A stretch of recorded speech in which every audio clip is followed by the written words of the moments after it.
حسبي الله ونعم الوكيل فنعم المولى ونعم النصير. حسبي الله ونعم الوكيل فنعم المولى ونعم النصير. حسبي الله ونعم الوكيل.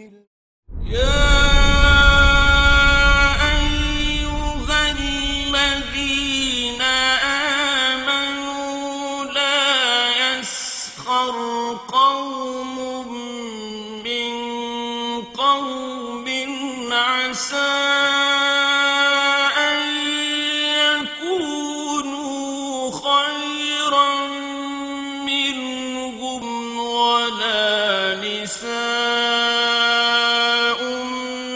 من نساء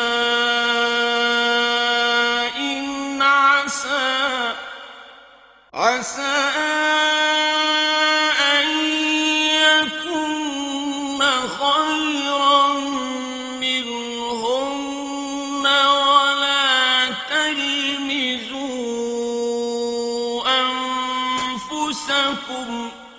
ولا تلمزوا أنفسكم ولا تنابزوا بالألقاب.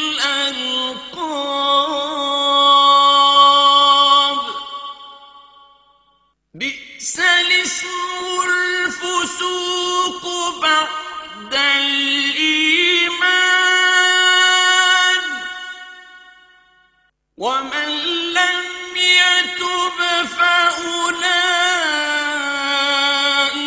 هم الظالمون.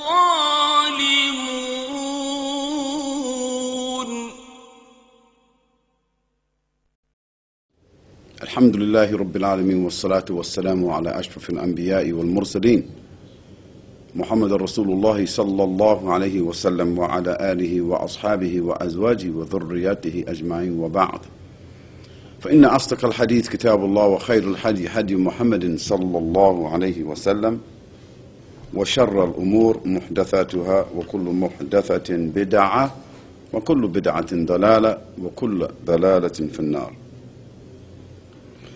أيها الأخوة الكرام وأخوات السيدات، السلام عليكم ورحمة الله وبركاته.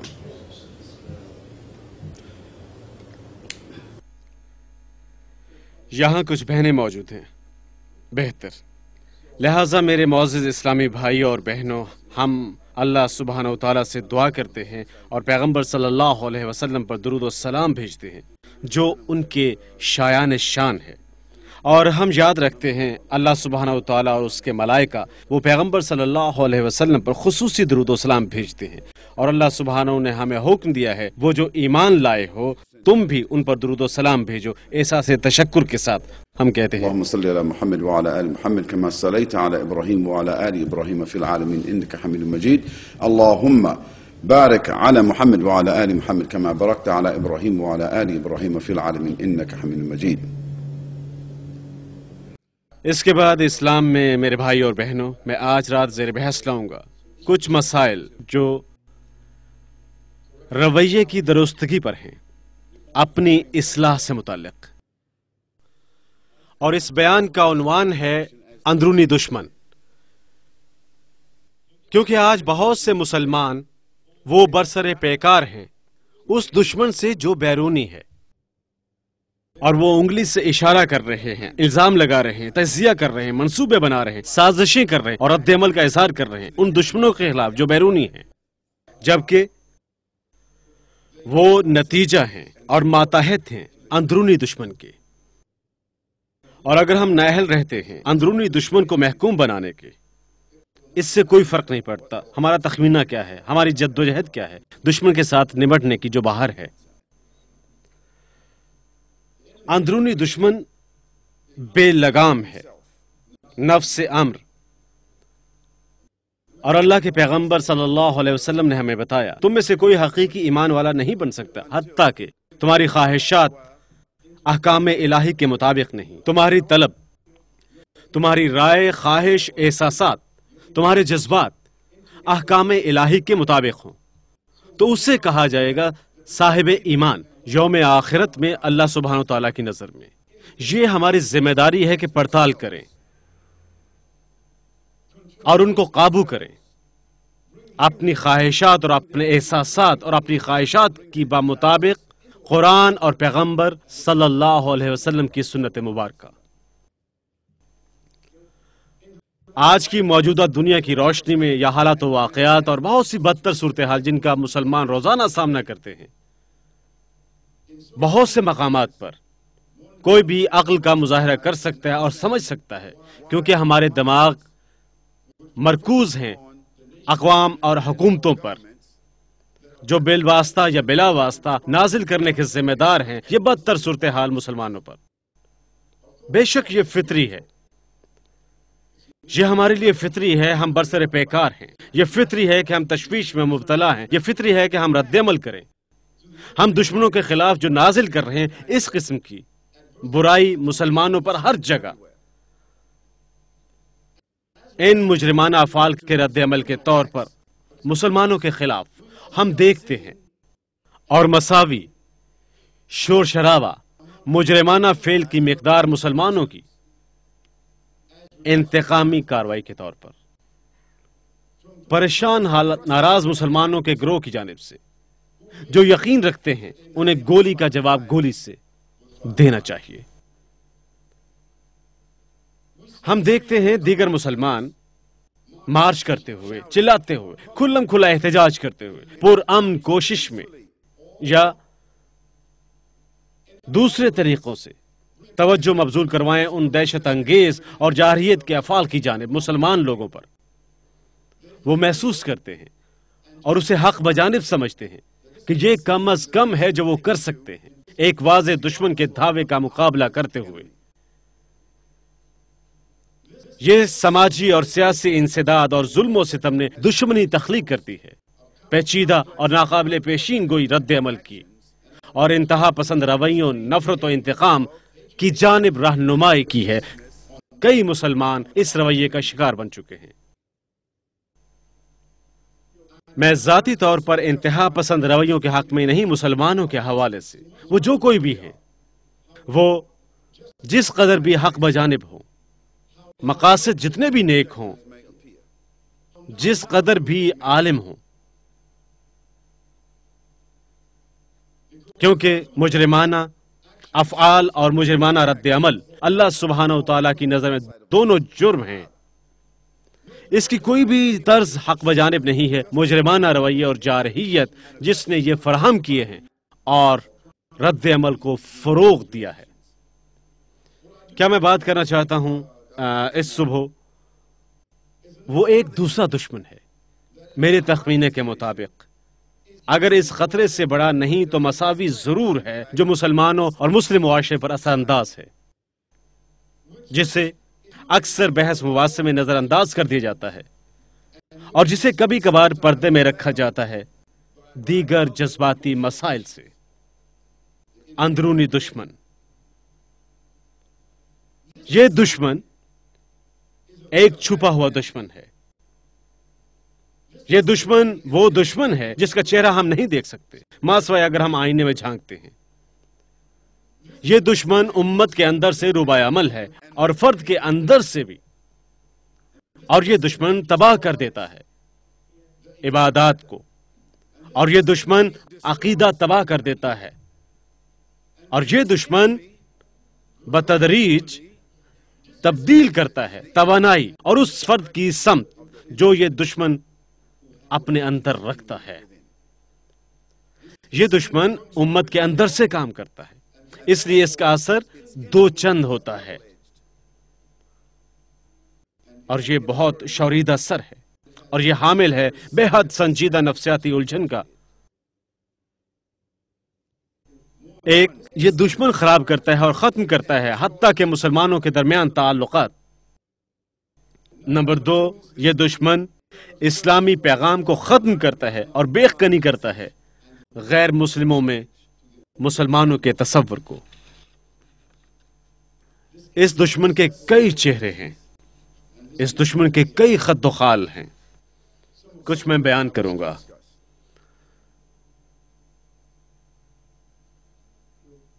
اس دشمن کی کچھ خصوصیات اور خد و خال جن کی اصل علم کی محرومی ہے، یہ پہلا ہے۔ اگر ہم تاریخ دیکھیں، اسلامی تاریخ، ہمارے علم میں آئے گا پیغمبر صلی اللہ علیہ وسلم کے فوراً بعد کچھ مسلمان سامنے آئے جو اگرچہ متقی دکھائی دیتے تھے، در حقیقت اللہ سبحانہ تعالیٰ کو محسوس کرتے تھے ان کے بارے میں وہ زیادہ نمازیں پڑھتے تھے بنسبت دیگر مسلمانوں کی، وہ زیادہ عبادت میں مصروف رہتے تھے، وہ قرآن کی زیادہ تلاوت کرتے، وہ اپنے جذبے میں زیادہ پسندیدہ تھے اپنی فطرت، لیکن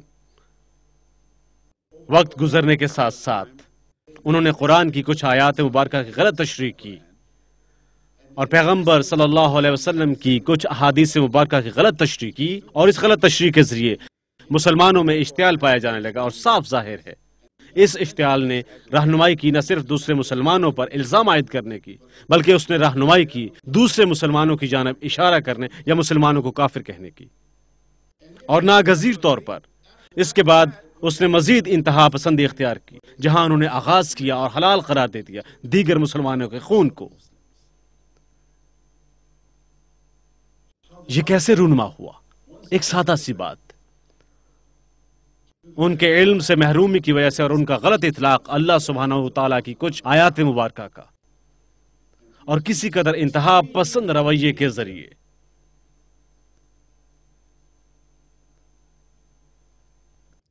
ایک اور انداز جو یہ دشمن اپناتا ہے وہ غصے کا نتیجہ ہے، الزام عائد کرنے کا نتیجہ، تنقید کرنے کا نتیجہ، پریشانی کا نتیجہ، یہ جارحیت پر ابھارتا ہے،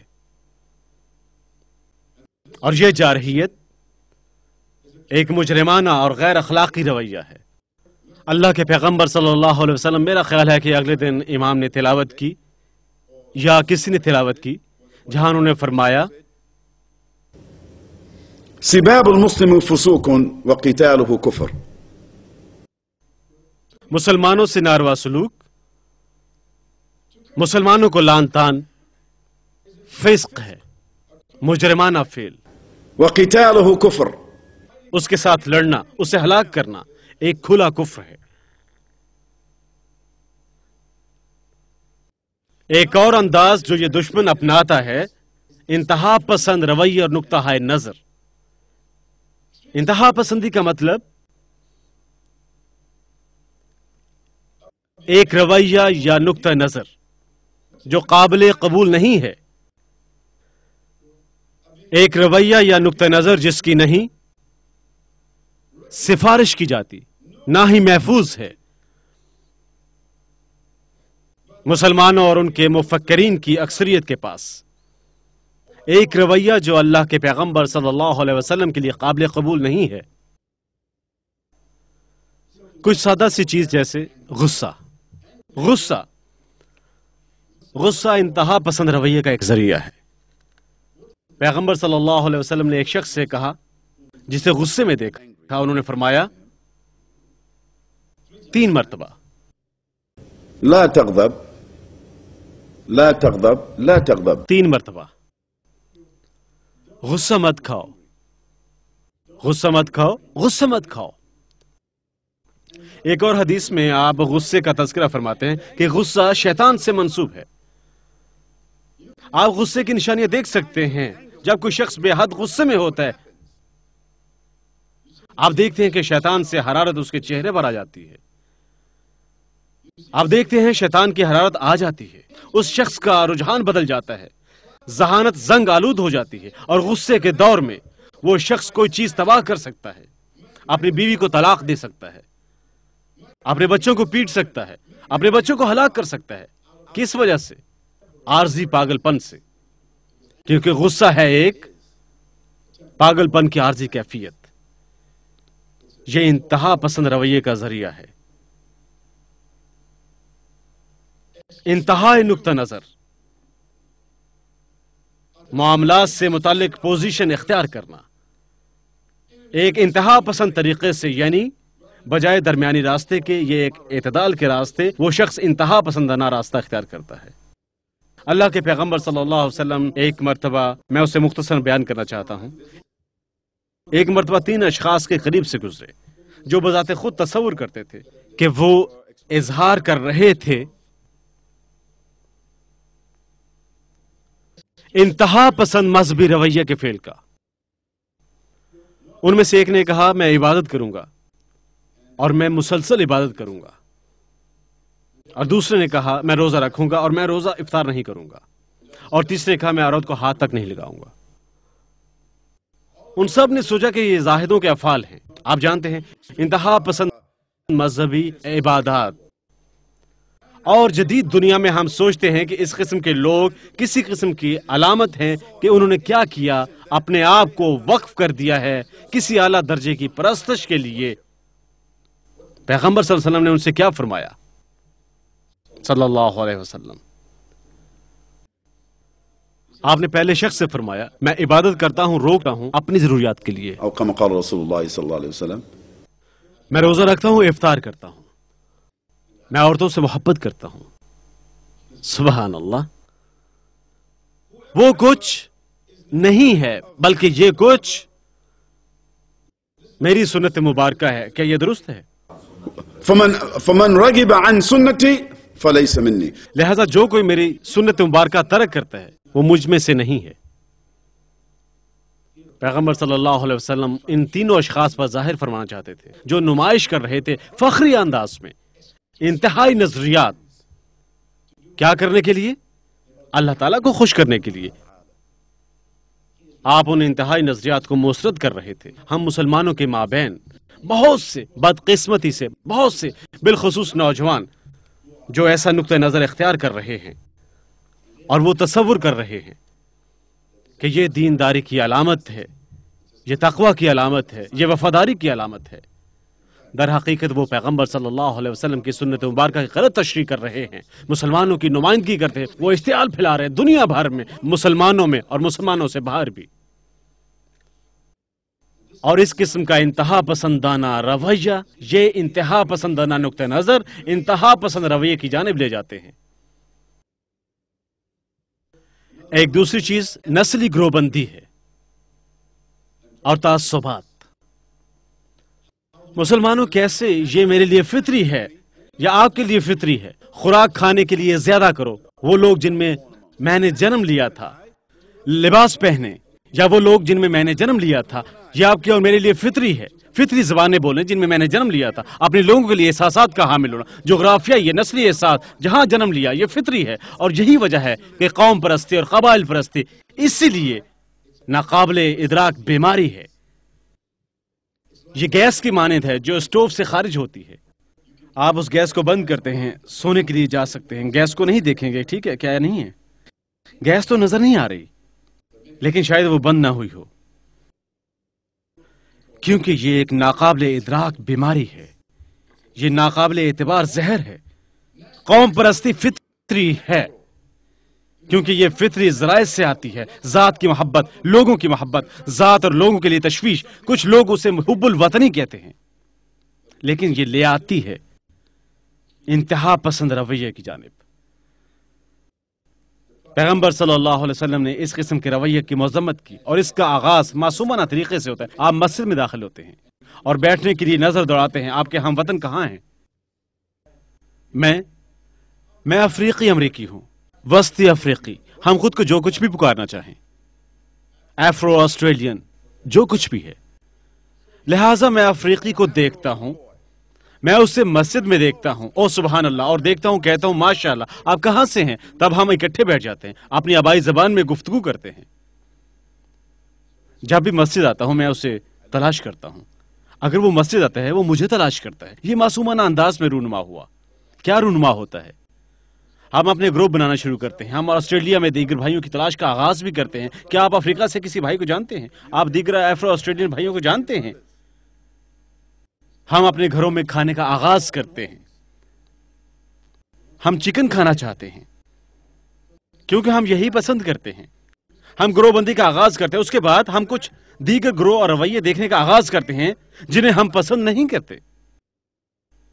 یہی کچھ پاکستانیوں کے ساتھ بھی ہے، انڈین کے ساتھ، افغانیوں کے ساتھ، عربوں کے ساتھ، لبنانیوں کے ساتھ، اور یہی کچھ اہل صومالیہ کے ساتھ بھی ہوتا ہے. سب کچھ یہی کرتے ہیں معصومانہ انداز میں. لہٰذا پیغمبر صلی اللہ علیہ وسلم کیا کرتے تھے اپنے صحابہ اکرام کے ساتھ؟ جب وہ مدینہ منورہ پہنچے انہوں نے فطری رجحان میں ترمیم کے لیے کیا کیا؟ یہ عرب تھے، کچھ مہاجر تھے، اور دیگر کیا تھے؟ انصار. پیغمبر صلی اللہ علیہ وسلم انہیں بھائیوں کی مانند اکٹھا کیا. لہٰذا وہ شیئر کرتے تھے، وہی خوراک، وہ ایک ہی جگہ بیٹھتے، وہ ایک جیسے حالات میں ایک دوسرے کے ساتھ گفتگو کرتے.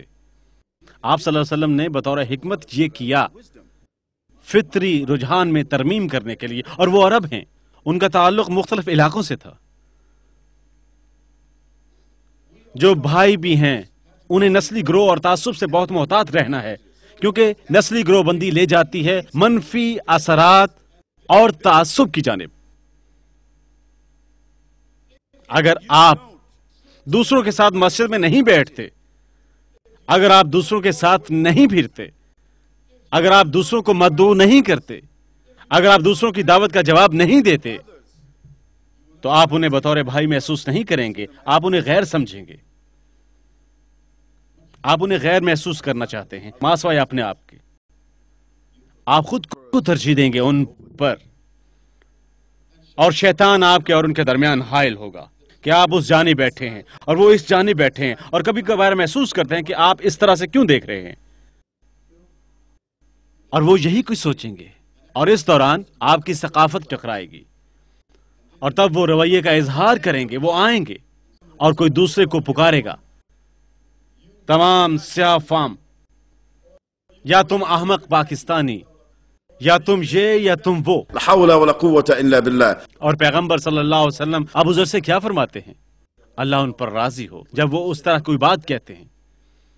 کیا انہوں نے فرمایا تمہارا چہرہ یا پیشانی بھر جائے مٹی یا کسی چیز سے یا اس کی مانند؟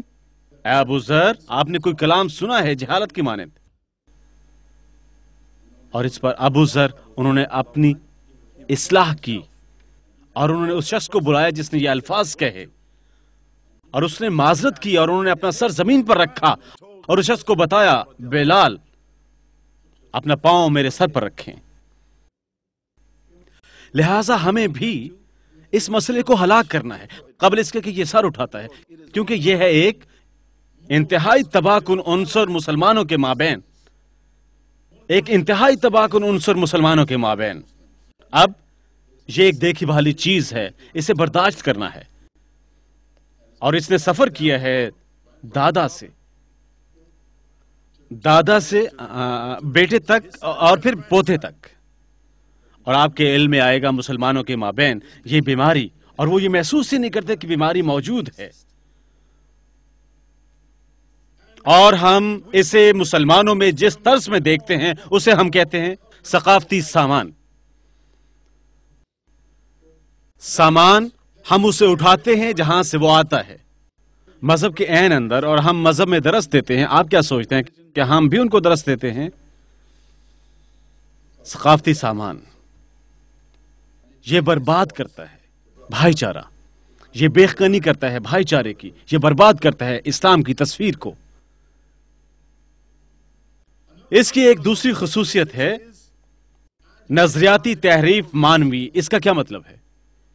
یہ کہ مسلمانوں کے مابین وہ اپنے لیے اپناتے ہیں کسی قسم کی نظریاتی صورتحال، خواہ یہ مذہبی صورتحال ہو یا خواہ یہ دیگر نظریاتی ترغیبات ہوں.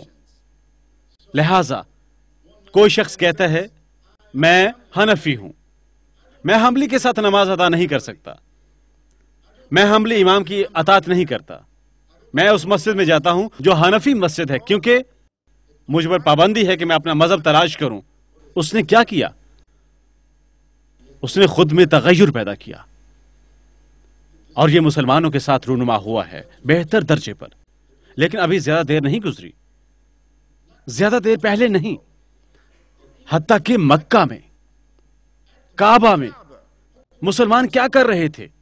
جب اذان ادا کی جاتی وہ کیا کرتے تھے؟ حنفی نماز ادا کرتے، حنفی امام کے پیچھے، مالکی پیچھے، مالکی امام کے، شافعی پیچھے، شافعی امام کے، اور حنبلی امام کے پیچھے. کتنے برس قبل یہ کیفیت تھی. 25 یا 30 برس قبل اللہ سبحانہ و تعالیٰ انہیں عطا فرمائے جزائے خیر. جس نے آواز اٹھائی اسے ختم کرنے کے لیے، اللہ انہیں جزائے خیر دے. کیا آپ اس شخص کے لیے جزائے خیر کا تصور کر سکتے ہیں جس نے اس مسئلے کو اٹھایا اور خاتمے کے لیے آواز اٹھائی؟ لہٰذا آج کل جب مسلمان مکہ جاتے ہیں، آپ جو چاہیں کہیں، وہ ہاں بھی حکومت ہے، آپ جو چاہیں کہیں. آج کل جب مسلمان مکہ جاتے ہیں، کیا آج ایسا ممکن ہے؟ نہیں. جب اذان دی جاتی ہے وہ ایک امام کے پیچھے نماز ادا کرتے ہیں. ماشاءاللہ. آج دنیا کی صورتحال دیکھیں، مسلمانوں کے مابین ہر ملک میں ہر جگہ نہ صرف بطور ایک مذہب، اب ہم مختلف ترغیبات کے حامل ہیں. کچھ لوگ وہ ہمراہ بیٹھنا نہیں چاہتے، وہ ہمراہ نماز ادا نہیں کرنا چاہتے، وہ ہمراہ مسجد جانا نہیں چاہتے، مسلمانوں کے اس گروہ کے جو ان کی ترغیب سے باہر ہے. لہذا کچھ کہتے ہیں میں ہوں سلف. الحمدللہ ہم سب سلاف بننا چاہتے ہیں انشاءاللہ، کیونکہ سلاف کون ہیں؟ وہ بہترین لوگ ہیں. 3 نسلیں ہیں پیغمبر صلی اللہ علیہ وسلم نے جن کی ضمانت دی ہدایت کے دن. 3 نسلیں ہدایت پر ضمانت دی. قرنی ثم یلونہم ثم یلونہم. ان کی نسل، تب وہ جو ان کی پیروی کرتے ہیں، اور وہ جو ان کی پیروی کرتے ہیں وہ زیر ہدایت ہیں، اور یقیناً وہ زیر ہدایت ہیں، اگرچہ کچھ اختلافات ہیں فقہ کے حوالے سے. لہٰذا وہ سلف ہیں اور ہم سب کو سلف کی پیروی کرنی چاہیے. لیکن اس کا یہ مطلب نہیں کیونکہ میں نے وہ نام اپنایا ہے اپنے گروہ کے لیے اور ہم نے اس مسجد کا نام رکھا ہے مسجد السلفی. مسجد السلفی، اس کا یہ مطلب نہیں کہ ہم سلف نہیں، ہم سلف ہیں. اس کا محض یہ مطلب ہے یہ وہ ہے جس کو ہم ترجیح دیتے ہیں ہم بذات خود، اور یہ درست ہے. لیکن یہ آپ کو ایک بہتر مسلمان نہیں بناتا ایک دوسرے مسلم گروہ کی نسبت، کیونکہ آپ نے نام اپنایا. بصورت دیگر کچھ لوگ اسے مسجد القرآن کہتے ہیں. کیا بہتر نام ہے. مسجد سنت کیا خوب نام ہے. لیکن یہ ان لوگوں کو نہیں بتانا وہاں وہ کیا کہتے ہیں. یہ ایک نام ہے انہوں نے اپنایا، الحمدللہ یہ ایک اچھا نام ہے. لہٰذا آپ اور میں ہمیں ایک نام نہیں اپنانا چاہیے خود کے لیے اور اختیار کرنا کسی نظریاتی تبدیلی کی وجہ سے برخلاف دیگر مسلمانوں کے، کیونکہ کیا رونما ہوگا. آپ ان کے ساتھ انکار کر دیں گے اور وہ آپ کے ساتھ انکار کر دیں گے. آپ انہیں الزام دیں گے، وہ آپ کو الزام دیں گے، اور وہاں فرق موجود ہے، تقسیم موجود ہے. شیطان ہو چکا ہے فتح یاب. قطع نظر کہ آپ خود کو کتنا پارسا سمجھتے ہیں اور خود کو کسی قدر پارسا تصور کرتے ہیں، شیطان جیت گیا. اس نے پیدا کی ایک تقسیم آپ اور آپ کے بھائی کے درمیان. جب اقامت پڑھی جاتی ہے امام نے کیا کہا؟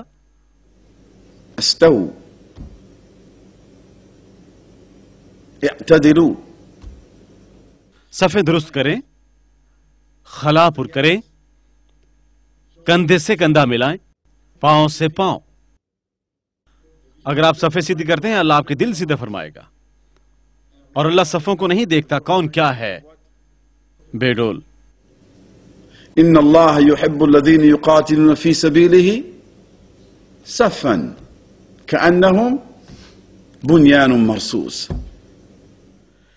یہ بھائی چارے کو بھلا دینا ہے، یہ امت کی بیخ کنی ہے، یہ ہمارے مشن کی بیخ کنی ہے. نظریات سے پسندیدہ معنی نکالنا، قطع نظر کے کوئی کس قدر صالح ہے آپ نے راستہ تلاش کرنا ہے.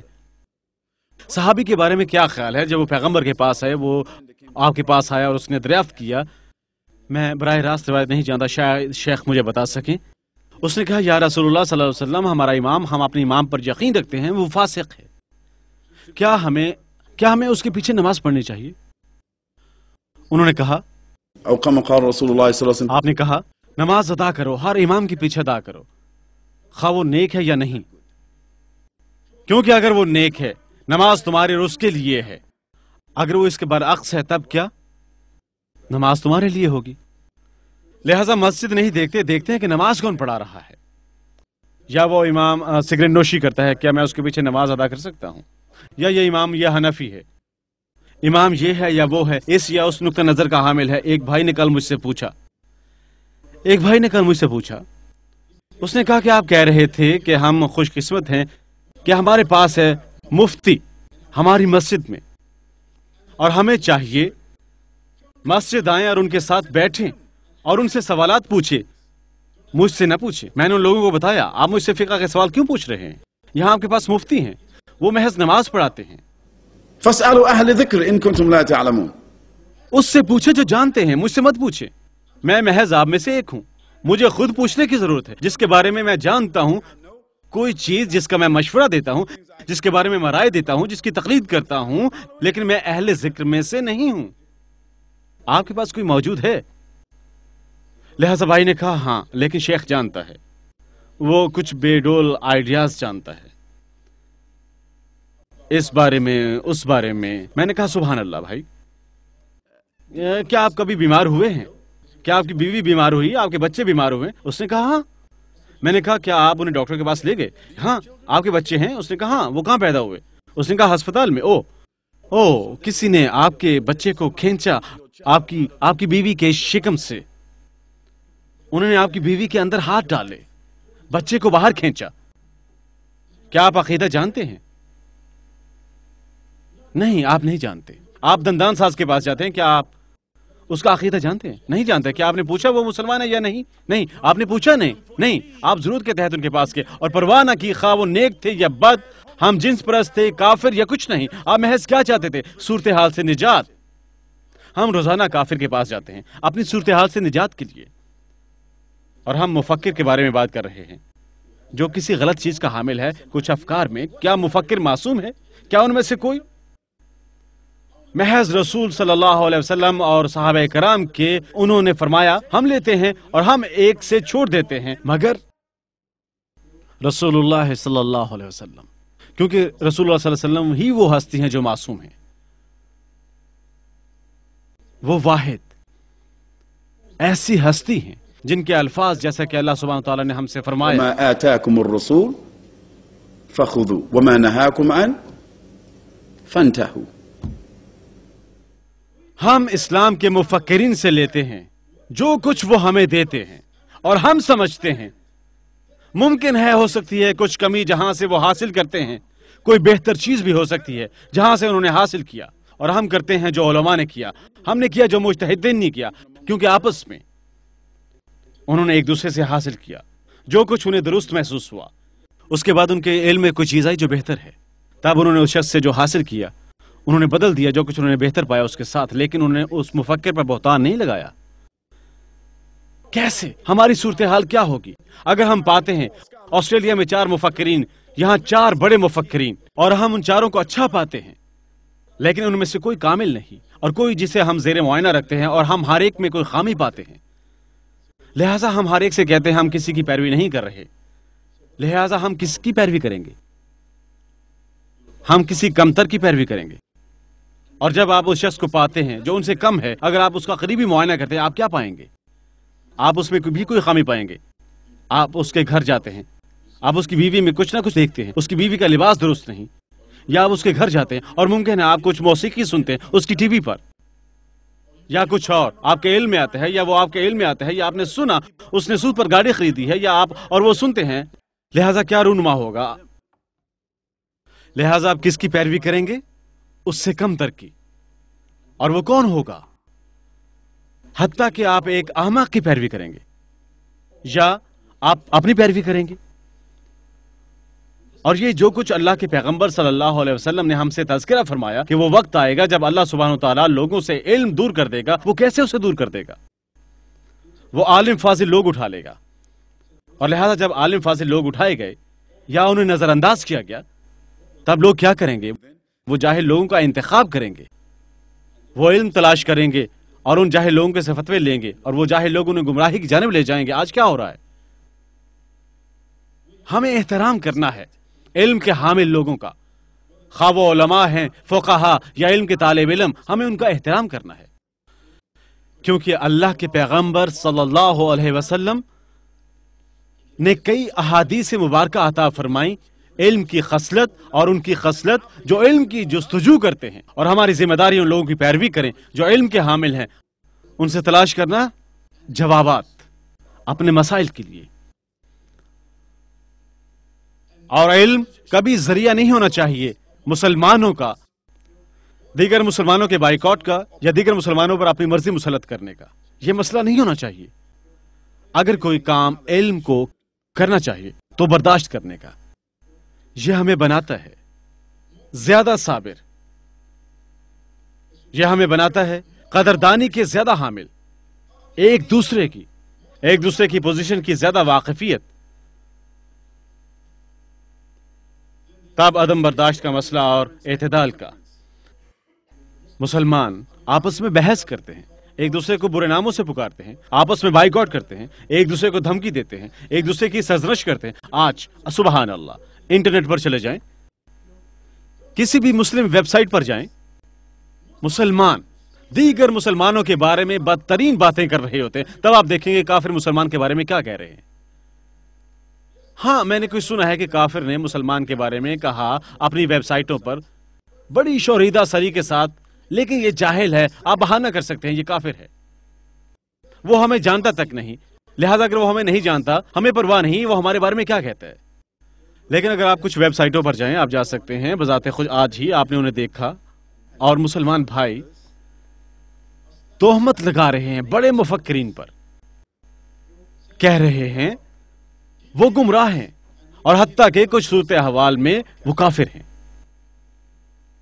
سبحان اللہ، سطح کیسے ہموار ہو سکتی ہے مفکرین پر تہمت لگانے کے بعد. اور علم کے طلبہ کون ہے یا کون باقی بچا؟ کون باقی بچا؟ ہم نے صبر کرنا ہے، ہم نے قدردانی کرنی ہے، ہم نے ایک دوسرے کو برداشت کرنا ہے اللہ سبحانہ و تعالی کے لیے.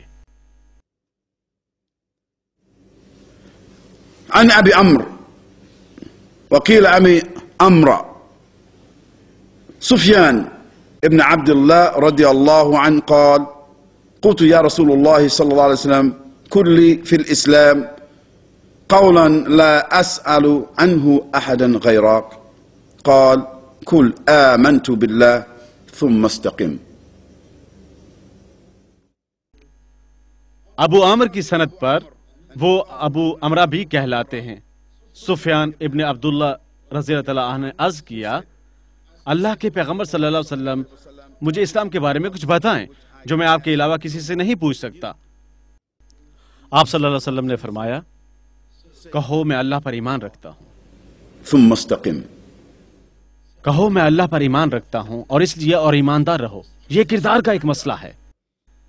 کہو میں اللہ پر ایمان رکھتا ہوں اور کیا کرو؟ کردار میں ایماندار بنو، راست گو بنو، کلام میں قابل عزت بنو، پروقار بنو. اور اگر ہم قابل عزت اور پروقار نہیں ہیں مسلمانوں کی جانب، تب کون ہوگا معزز اور پروقار؟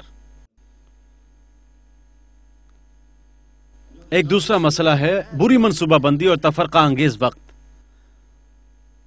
مسلمان فروغ پا رہے ہیں ایک شہرت کے صلات کے بارے میں، وہ بہت مخصوص ہیں، بہت مخصوص ہیں. میرا مطلب آپ مساجد میں گھڑی دیکھ رہے ہوتے ہیں اور منٹ گن کر گزار رہے ہوتے ہیں. وہ گھڑی دیکھ رہے ہیں، گھڑی دیکھ رہے ہیں، گھڑی دیکھ رہے ہیں، کب اگلا منٹ شروع ہوتا ہے. کھڑے ہو جاؤ، نماز ادا کرو. بہت مخصوص. لیکن دیگر معاملات میں قرض کی ادائیگی،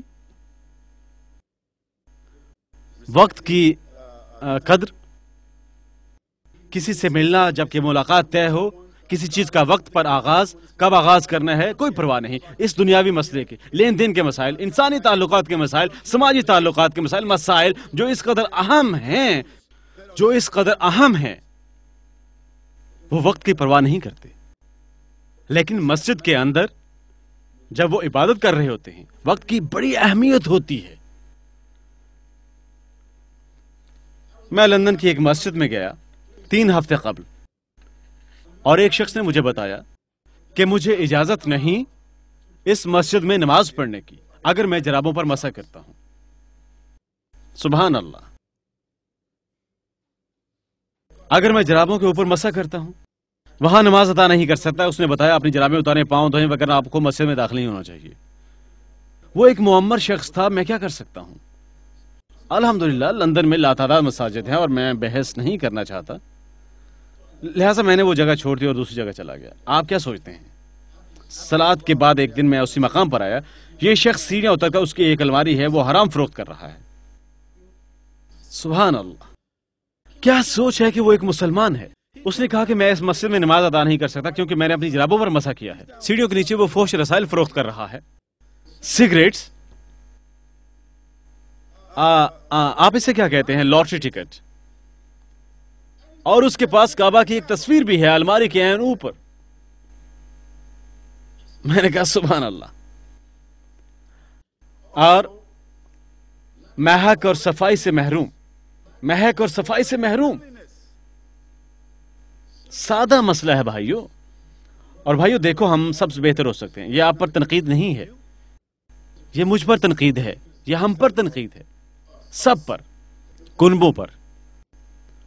بھائیوں کو میرا مشورہ ہے، اگر آپ کے پاس عبادت گاہ موجود ہو جہاں اکٹھے ہوتے ہیں، آپ کو کچھ بھائیوں اور بہنوں کا تقرر کرنا ہے جن کا کام ہو روزانہ دیکھیں، صفائی کریں، دھوئیں، پونچھیں، جوتوں کو ان کی جگہ رکھیں، اگر کھڑکیاں ہیں کھڑکیاں دھوئیں، اگر لابی ہے جھاڑو دیں، جھاڑ پونچھ کریں، اچھی مہک ابھاریں، اسے پرکشش بنائیں۔ کیونکہ یہ آپ کی جگہ نہیں ہے، یہ اللہ سبحانہ و تعالیٰ کا گھر ہے۔ اور کیا آپ جانتے ہیں یہ بدقسمتی ہے کہ اللہ سبحانہ و تعالیٰ کا گھر عام طور پر مسلمانوں کے گھر جیسا دکھائی نہیں دیتا۔ مسلمانوں کو نگہداشت کرنی ہے، چٹائیوں کی دھلائی کرنی چاہیے، کھڑکیاں صاف کرنی چاہیے، نفیس پردے لگائیں، غسل خانے صاف کریں، کیونکہ کچھ مہمان آئیں گے، وہ یہ کریں گے، بیوی کام میں مصروف ہوگی، اچھی خوراک پکانے میں، اور ہر کام اور سب کچھ۔ لیکن مسجد کے لیے ہم دروازہ کھولتے ہیں اور اندر چلے جاتے ہیں، ہم جوتے پھینکتے ہیں سامنے اور جو کچھ بھی یہ ہے، اور جب نماز ختم ہوتے ہیں ہم واپس چلے جاتے ہیں اور اندر آئے گے۔ سبحان اللہ۔ نہیں بھائیو، میرا آپ کے لیے دوبارہ مشورہ، میں نہیں چاہتا کوئی اس جگہ خود کو سوچے، نہیں، میں عام بات کر رہا ہوں۔ مسلمانوں کو اس گھر اور جگہوں کی نگہداشت کرنی چاہیے جہاں وہ اکٹھے ہوتے ہیں، اور جگہ جہاں وہ اکٹھے ہوتے ہیں صاف تر ہونی چاہیے، زیادہ پرکشش، زیادہ ترتیب کے ساتھ، ہمسائیگی میں کسی اور جگہ کی نسبت۔ اس جگہ سے باہر اگر پیدل راستہ ہے، ہر کسی کو چاہیے اسے صاف ستھرا بنائے، بری مہک ختم کریں، بدرنگی دور کریں، کھڑکیاں دھوئیں، اسے ایسا بنائیں جب لوگ مسلمانوں کی جگہ کے قریب سے گزریں اچھی مہک کریں۔ یہ نمایاں ہے، یہ صاف ہے، یہ ترتیب سے ہے۔ اور شہرت جو کبھی اندر نہیں آتی، شہرت جو بطور مسلمان وہ رکھتے ہیں، کیا ہے؟ جگہ مکمل طور پر صاف ستھری ہونی چاہیے، اور اگر کبھی وہ آپ کی جگہ میں داخل ہوتے ہیں، وہ نہیں جانتے آپ کس بارے میں بات کرتے ہیں، وہاں کرنے کے لیے تاثر کیا، ہر چیز ہمیشہ منظم ہے، اس پر کیا محنت ہوتی ہے۔ آپ 4 یا 5 نوجوان تفویض کرتے ہیں، نوجوان لڑکے، 4 یا 5 بڑے لوگ ان کی نگرانی کے لیے، اور 2 یا 3 ان کی نگرانی کے لیے، اور کام کیا ہے؟ ان کا کام روزانہ 30 منٹ صرف کرنا ہے۔ بیت الخلاء کی صفائی، ہال کی صفائی، بیرونی صفائی، کھڑکیوں کی صفائی، چٹائیوں کی دھلائی، کتب مقرر جگہ پر رکھنا، ہر چیز ترتیب کے ساتھ رکھنا، یقین دہانی حاصل کرنا کہ ہر چیز، اور بھائیوں اور بہنوں کی یاد دہانی کے لیے جب وہ اللہ سبحانہ و تعالیٰ کے گھر آتے ہیں ان کے جوتے کے لیے مخصوص جگہ ہے، جوتے وہاں ہونے چاہیے۔ میں نے کہا وہاں پر، یہاں نہیں، چوٹی پر کوئی جگہ نہیں ہے۔ کیا وہاں الماری ہے؟ وہ کس لیے ہے؟ اور آپ ایک اور چیز وہاں نیچے راستے پر، کیا یہ نہیں ہے؟ یہ کس لیے؟ جوتوں کے لیے۔ میرا مشورہ ہے بھائیوں اور بہنوں، جب آپ مسجد داخل ہوتے ہیں بطور احترام اپنے جوتے مخصوص جگہ پر رکھیں جو جوتوں کے لیے مخصوص ہے، کیونکہ اگر آگ لگ جاتی ہے اور اس جگہ دھواں بھر جاتا ہے اور جوتے عین سامنے رکھے ہیں، تب کیا ہوگا؟ وہ آگ پکڑ لیں گے، کچھ لوگ رونے جائیں گے۔ اگر یہ اس سے بڑھ کر کچھ نہیں ہے، کوئی نقصان دہ چیز ہٹانا کسی سے، راستے سے، لہٰذا ہم میں سے ہر کوئی ایک اچھی سنت مبارکہ کر سکتا ہے۔ جب ہم مسجد میں داخل ہوتے ہیں اور ہم جوتے بکھرے پڑے دیکھتے ہیں، ہمیں انہیں ترتیب سے رکھنا چاہیے، یا انہیں شیلف پر رکھنا چاہیے؟ لہذا جب بھائی وہ مسجد آتا ہے اور جوتے اتار پھینکتے ہیں، وہ واپسی پر اپنے جوتے تلاش کرتا ہے اور وہ انہیں شیلف پر دیکھتا ہے، سبحان اللہ وہ کیسے شیلف پر آئے؟ لہذا چند لمحوں بعد اس سے آئیڈیا ہو جائے گا بہت خوب، وہ خود بخود شیلف پر نہیں چلے گئے، کسی نے انہیں وہاں رکھا ہے۔ لہذا بعد میں کیا ہوگا؟ مسجد میں آ کر شاذ و نادر ہی کوئی جوتے اتار پھینکے گا، وہ اپنے جوتے شیلف میں رکھے گا۔ یہ کتنی سادہ سی بات ہے۔ آپ دیگر تقاضوں کے حوالے سے، مسلمان تنگ ذہن نہیں ہے، مسلمان کھلے ذہن کا ہوتا ہے، وہ ہر قسم کے لوگوں کو برداشت کرتا ہے، خواہ ان کا تعلق آسٹریلیا سے ہو یا چین سے یا امریکہ سے یا قطب جنوبی سے یا خواہ کسی بھی جگہ سے۔ کوئی آتا ہے اور کہتا ہے وہ ایک خلائی مخلوق ہے، غیر زمینی مخلوق ہے، ہم برداشت کریں گے، اس سے ملنے میں، بات کرنے میں، سننے میں صابر رہو، صورتحال کچھ بھی ہو۔ آپ کو وہ عرب یاد ہے جو پیغمبر صلی اللہ علیہ وسلم کی مسجد میں آیا اور اس نے کیا کیا؟ اس نے پیشاب کر دیا سب کے سامنے، کیونکہ وہ جاہل تھا۔ کیا آپ ایسے شخص کا تصور کر سکتے ہیں جو وہ چلتا ہوا یہاں آتا ہے؟ ہم سب یہاں بیٹھے ہیں اور وہ چل کر وہاں جاتا ہے اور پیشاب کر دیتا ہے۔ کوئی غصے والا بھائی اسے پیٹ ڈال لے گا اور امیر کہے گا ایسا مت کرو کیونکہ پیغمبر صلی اللہ علیہ وسلم نے ایسا نہیں کیا تھا، بس اس پر کچھ پانی گرا دو اور دیکھو اس کے ساتھ کیا ہو رہا ہے۔ وہ ضرور جاہل ہے، کچھ نہ کچھ گڑبڑ ہے، اسے نیچے بٹھاؤ۔ ہو سکتا ہے وہ ایسی جگہ سے آتا ہے، ہو سکتا ہے وہ بش سے ہے، ہو سکتا ہے وہ نفس پرستی کی صورتحال کا شکار ہے، ٹھیک؟ اس کے گھر میں پانی نہیں ہے، آپ نہیں جانتے صورتحال کیا ہے، اس پر کچھ پانی ڈال دو، اسے بٹھاؤ، اس سے بات کرو، صبر و تحمل کا برتاؤ کرو۔ ہم دوسروں کے خلاف تنگ دلی کا مظاہرہ نہیں کر سکتے اور دیگر تقاضوں سے ہمیں کھلے ذہن کا مظاہرہ کرنا ہے۔ صابر بنو، برداشت، حتیٰ کہ لوگ سمجھ جائیں اور قدر کریں اور علم سے بہرہ ہوں، وہ اپنی عادت بدل لیں۔ اور ہمارا مسئلہ ہے اپنانے میں دوسروں کی اقدار اور روایات، اور میرا کیا مطلب ہے، مسلمان دیگر لوگوں کی اقدار اور روایت اختیار کرتے ہیں اور انہیں اسلام کی اہم اقدار کی مانند سینے سے لگا لیتے ہیں۔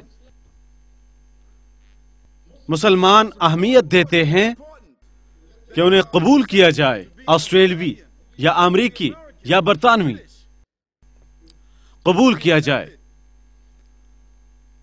ان کے لیے زیادہ اہم سنت پر عمل ہے، ان کے لیے زیادہ اہم قرآن پڑھنا اور نماز ادا کرنا ہے۔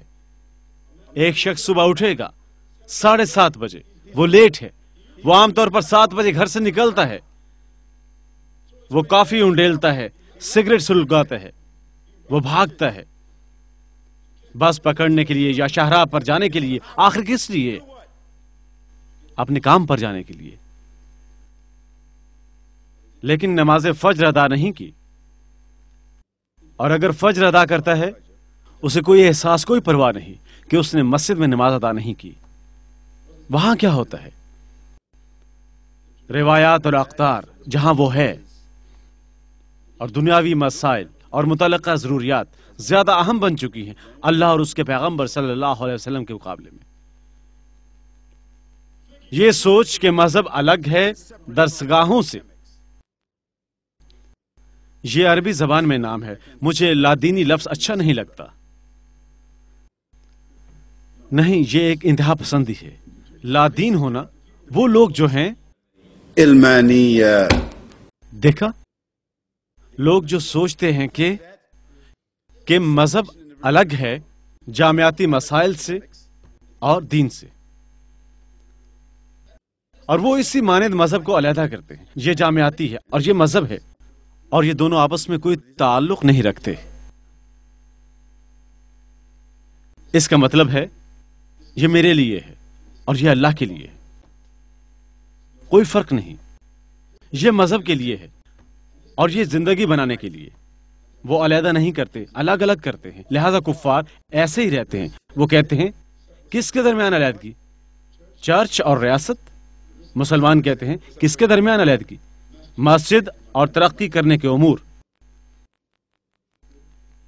ایک اور خصوصیت، کون سا دشمن کیسے ہم میں آتا ہے؟ قابل احترام لیڈرشپ اور تنظیم کھو بیٹھنا۔ آج مسلمان نماز جمعہ پر اکٹھے ہونے کی پرواہ نہیں کرتے، نماز عید پر جمع ہونے کی پرواہ نہیں کرتے، پنجگانہ نماز پر اکٹھے ہونے کی پرواہ نہیں کرتے، اور لازماً وہاں امام ہوگا جو نماز میں ان کی امامت کرے گا، لیکن امام کی کیا ذمہ داری؟ کیا امام کی ذمہ داری محض نماز کی امامت ہے؟ کیا امام کی ذمہ داری محض شادیاں کروانا ہے، یا لوگوں کو طلاق کے معاملے میں مشورہ دینا، یا لوگوں کے ساتھ بات کرنا عید اور زکوٰۃ، یا لوگوں سے روزے کی بات کرنا ہے، یا نماز تراویح پڑھانا ہے؟ کیا یہی کچھ ہے، یا خطبہ دینا ہے نماز جمعہ کے لیے؟ کیا امام کا فرض ہے؟ یہ وہی عزت ہے جس کا وہ حامل ہے؟ اگر وہ تمہیں کسی چیز کا حکم دیتے ہیں جسے آپ پسند نہیں کرتے، کیا وہ حق رکھتا ہے؟ بے شک وہ حق رکھتا ہے۔ میرا خیال یہ مکتبہ عمر کا اثر ہے کہ انہوں نے کہا جماعت کے بغیر کوئی اسلام نہیں، اور کوئی جماعت نہیں امیر کے بغیر، اور کوئی امیر نہیں تا وقت کہ وہ حامل ہے امر کا۔ 3 چیزیں، اور آپ نے فرمایا میری سنت کی پیروی کرو، اور اس کے علاوہ کیا؟ خلفائے راشدین مہدیین کی سنت۔ لہذا عمر کی سنت انہوں نے اسے آپ صلی اللہ علیہ وسلم سے حاصل کیا۔ جماعت کے بغیر کوئی اسلام نہیں۔ جماعت کیا ہے؟ جماعت مسلمانوں کا ادارہ ہے۔ بے شک عظیم تر جماعت وہ جماعت ہے جو قرآن و سنت کی پیروی کرتی ہے۔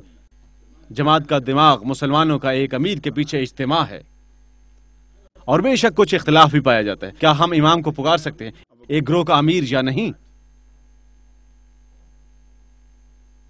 لیکن ایک اکابر ہونا چاہیے، اور اس اکابر کی اطاعت کرنی ہے، اور نہ صرف اس کی اطاعت کرنی ہے رسومات میں، عبادت میں نہیں، حتیٰ کہ وہ آپ کو کسی ایسے کام کا حکم دیتا ہے جو اللہ سبحانہ کی نافرمانی کی ذیل میں آتا ہے، کیونکہ کوئی نہیں ہے، کسی مخلوق کی کوئی اطاعت نہیں ہے۔ اس میں کیا ملوث ہے؟ خالق کی حکم عدولی۔ لیکن اگر وہ آپ کو کسی کام کا حکم دیتے ہیں جو آپ کے لیے مشکل ہے یا جسے آپ پسند نہیں کرتے، آپ کو حکم کی تکمیل کرنی چاہیے۔ آپ جو پسند کرتے ہیں یا ناپسند کرتے ہیں، اور اس قدر کرو جس قدر آپ کر سکتے ہیں، تب ایک ادارہ موجود ہوگا، کیونکہ عزت اور احترام موجود ہوگا۔ اور اگر آپ اپنے اکابر کی عزت نہیں کرتے، کسی سے اپنی عزت کروانے کی توقع نہ کریں، اور یہ توقع بھی نہ کریں کہ آپ کے بچے بڑے ہو کر آپ کی عزت کریں گے، وہ ایسا نہیں کریں گے، کیونکہ وہ دیکھیں گے کہ آپ کا کوئی اکابر نہیں ہے۔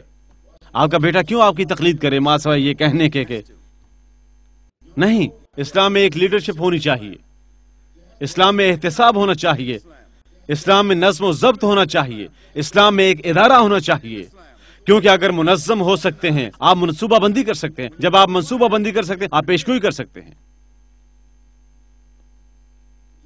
اور یہ وہ کام جس میں ہم کمزور ہیں دنیا بھر میں، اور منصوبہ بندی اور ادارہ، کیونکہ کفار وہ اپنے اکابرین کی پیروی کر رہے ہیں۔ ہم مسلمان، ہمیں اپنے اکابرین کی پیروی کرنی چاہیے۔ اطیعوا اللہ واطیعوا الرسول واولی الامر منکم۔ آخر میں دعوت دینے کی ذمہ داری ہماری، دعوت دینے کی ذمہ داری۔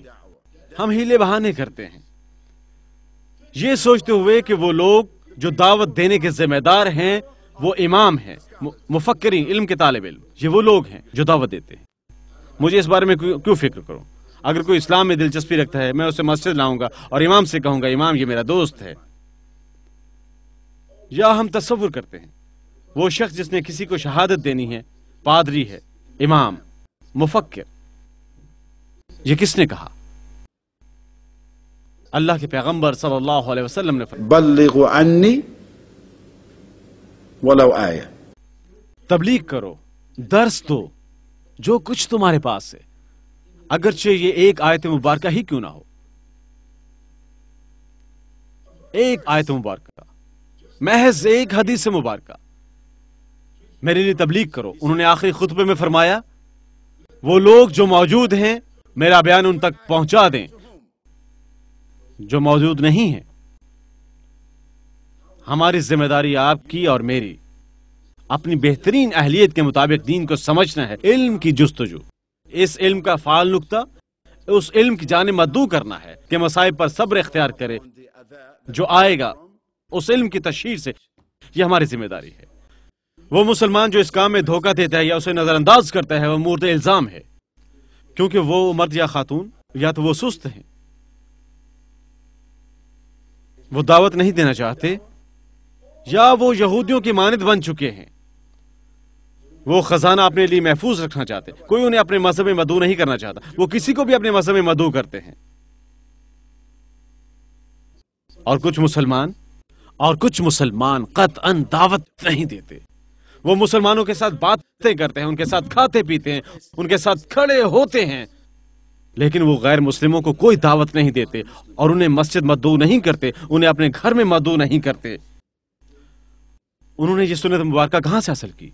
اللہ کے پیغمبر صلی اللہ علیہ وسلم وہ جواب سے نوازا کرتے تھے۔ غیر مسلموں کی دعوتوں کو جب وہ انہیں مدعو کرتے تھے، وہ آئے اور دعوت پر گئے، تا وقت ہے کہ دعوت میں کوئی ایسا کام موجود ہو جس کے بارے میں اللہ سبحانہ وتعالیٰ نے حکم دے رکھا ہو، نہیں کرنا۔ حتیٰ کہ ہم پیغمبر صلی اللہ علیہ وسلم کی سیرت مبارکہ میں دیکھتے ہیں وہ ایک یہودی کے گھر گئے اور اس جگہ انہوں نے زہر دیا گیا کہ ایسا نہیں تھا۔ یہ بہت اہم ہے۔ اب وہ اس گھر گئے، وہ مسلمان نہ تھا، اور ان کا کھانا کھایا، اور اللہ سبحانہ وتعالیٰ نے جبرائیل علیہ السلام کو بھیجا پیغمبر صلی اللہ علیہ وسلم کو بچانے کے لیے، انہوں نے اسے نگلا نہیں۔ وہ دعوت پر گئے اور انہوں نے مدعو بھی کیا۔ قرآن میں کئی مقامات پر اللہ سبحانہ وتعالیٰ فرماتا ہے، قرآن میں کس سے مخاطب ہے؟ کون پوچھ رہا ہے؟ يسألونك اکثر اوقات وہ پوچھ رہے ہیں، وہ یہود یا انصار ہیں یا وہ غیر اہل کتاب ہیں، وہ پوچھ رہے ہیں صلی اللہ علیہ وسلم یہ سوال اور وہ سوال۔ وہ انہیں کیسے پوچھ رہے ہیں؟ وہ انہیں مسجد سے باہر پوچھ رہے ہیں، گلیوں میں کھڑے ہو کر نہیں۔ جب کبھی بھی پیغمبر صلی اللہ علیہ وسلم کے پاس آئے ان کی جگہ پر انہوں نے انہیں آنے دیا، بیٹھ جاؤ۔ اللہ کے پیغمبر صلی اللہ علیہ وسلم ان کے لیے قوت برداشت کے حامل ہوئے اور انہوں نے ایک ماحول تخلیق فرمایا جس نے ان کے لیے آسان بنایا پوچھنے کا عمل اور جواب دینے کا عمل۔ اور پیغمبر صلی اللہ علیہ وسلم یہ ان کی عادت مبارک تھی کہ وہ جاتے اور دورہ فرماتے تھے اور اس دوران لوگوں سے باتیں کرتے تھے۔ ہماری ذمہ داری یہی کچھ کرنا ہے، دعوت پہنچائیں۔ عزیز بھائی اور بہنوں، میں آپ کے سامنے پیش کرنا چاہتا ہوں پیغمبر صلی اللہ علیہ وسلم کی محض چند احادیث مبارکہ برائے معاونت کچھ مسائل جو میں نے آپ کے سامنے پیش کیے، اور وہ بہت مختصر احادیث مبارکہ ہیں۔ عن أبي ذر جندب ابن جنادة وأبي عبد الرحمن معاذ ابن جبل رضي الله عنهما أن رسول الله صلى الله عليه وسلم قال اتقوا الله حيث ما كنت واتبع السيئة الحسنة تمحها وخالق الناس بخلق حسن. رواه الترمذي وقال حديث حسن، وفي بعض الشيخ الحسن الصحيح، في بعض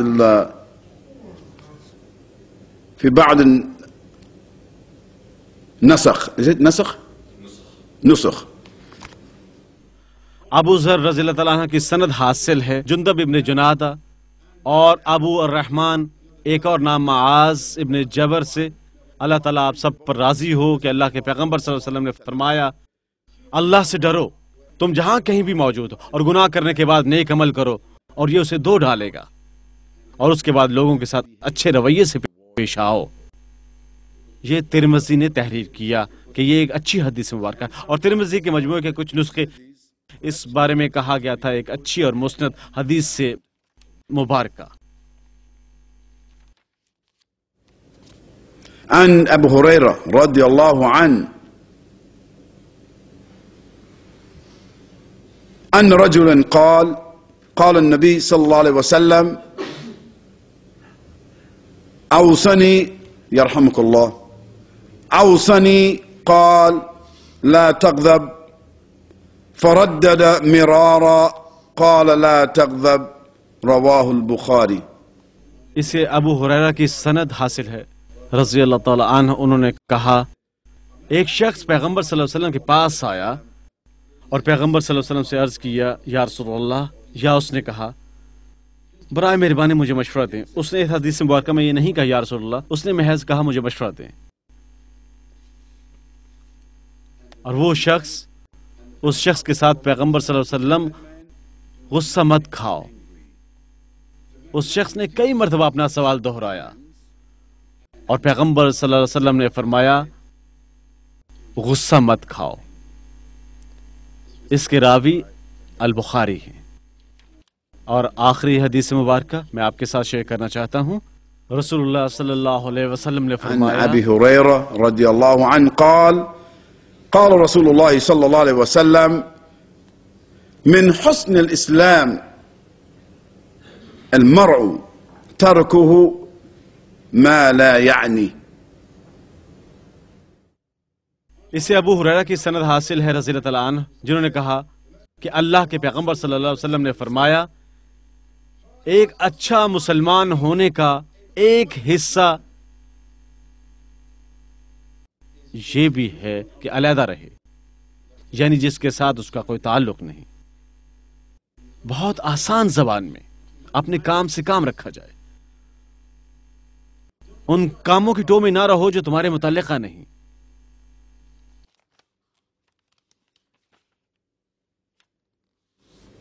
وعن أبي هريرة رضي الله عنه أن رسول الله صلى الله عليه وسلم قال من كان يؤمن بالله واليوم الآخر فليقل خير أو ليصمت، ومن كان يؤمن بالله واليوم الآخر فليكرم جاره، ومن كان يؤمن بالله واليوم الآخر فليكرم ضيفه. رواہ البخاری و مسلم. اسے ابو ہریرہ کی سند حاصل ہے رضی اللہ تعالی عنہ، جنہوں نے کہا کہ پیغمبر صلی اللہ علیہ وسلم نے فرمایا وہ جو اللہ اور آخرت پر ایمان رکھتا ہے وہ کہتا ہے یا اچھی بات یا پھر خاموش رہتا ہے، اور وہ جو اللہ پر ایمان رکھتا ہے اور آخرت پر بھی اپنے ہمسائے کے ساتھ فیاضی کا برتاؤ کرے، اور وہ جو اللہ اور آخرت پر ایمان رکھتا ہے اپنے ہمسائے کے ساتھ فیاضی کرے. عزیز بھائی اور بہنوں، اندر کے دشمن کے یہ چند چہرے اور خد و خال ہیں. اگر ہم اپنے مقصد کے ساتھ ایماندار ہیں، مساوی یا عظیم تر خطرے کی نمائندگی کرتے ہیں اسلام اور مسلمانوں کے لیے.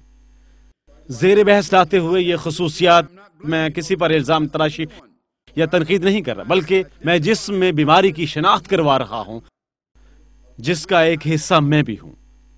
میں عین وہی کر رہا ہوں جو ایک معالج کو کرنا چاہیے جب وہ ایک مریض کا معائنہ کرتا ہے، یعنی وہ ایک اندازہ لگاتا ہے، وہ ایک معائنہ کرتا ہے، وہ ایک تشخیص کرتا ہے اور تب وہ علاج کی منصوبہ بندی تجویز کرتا ہے. ہم میں سے ہر ایک کو کھلے ذہن کا مالک اور ایماندار اور نقاد ہونا چاہیے. اپنے اس اندرونی دشمن کو کچلنے اور گرفتار کرنے کے لیے ہمیں اس دشمن کے خلاف کارروائی کرنے کی ضرورت ہے قبل اس کے کہ ہم مؤثر طور پر اپنے آپ کو متحد کر سکیں برخلاف کسی بیرونی دشمن کے. اور اللہ سبحانہ و تعالی وہ بہترین جاننے والا ہے. استغفر الله لي ولكم. سبحانك اللهم وبحمدك ونشهد أن لا إله إلا أنت ونستغفرك ونتوب إليك.